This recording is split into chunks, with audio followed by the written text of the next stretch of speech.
আসসালামু আলাইকুম, আপনারা সবাই কেমন আছেন? Welcome to my channel Nutri life and Nutri fun. আজকে আপনাদের জন্য নিয়ে এসেছি ঐতিহ্যবাহী রংপুরের আলুঘাটি।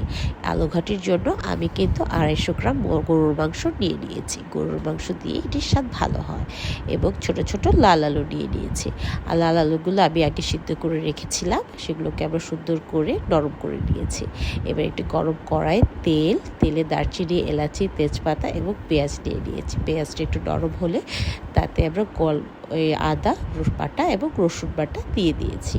সাথে এবার দিলাম আমরা হলুদের গুঁড়া, মরিচের গুঁড়া, ধনিয়ার গুঁড়া, জিরার গুঁড়া এবং একটু গরম মশলা। আসলে গরুর মাংস যেভাবে আমরা রান্না করি, রান্না করার আগে যেভাবে মাংসটাকে কষানোর জন্য মশলাটা কষিয়ে নিই, সেভাবে কষিয়ে নিয়েছি। মাংসগুলো কষানোর পূর্বে এগুলো দিয়ে দিলাম। দেওয়ার পরে এটা যখন সুন্দর করে মাংসটা কষা হয়ে যাবে, মাংসটা কষা হয়ে গেলে আমরা কিন্তু স্বাদটা ভালো পাবো।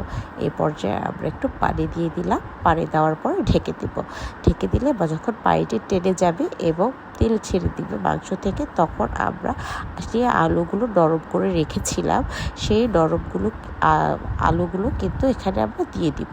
আলু যখন আমরা দিব, অবশ্যই দেখতে হবে যে মাংসের তেলগুলো ছেড়েছে কিনা। এই পর্যায়ে আমরা আলুগুলো দিয়ে দিচ্ছি। আলুগুলো দেওয়া হয়ে গেলে আলুগুলোকে ভালো মতো করে মিশিয়ে নিতে হবে। এখন আমরা আলুগুলোর ভিতরে কিছু পানি দিয়ে দিলাম। পানিটা পরিমাণ মতো, বেশি পানি দিবেন না, তাহলে ঢেলঢেলা হয়ে যাবে। একটু মাখা মাখা হলে এটি খেতে ভালো লাগে।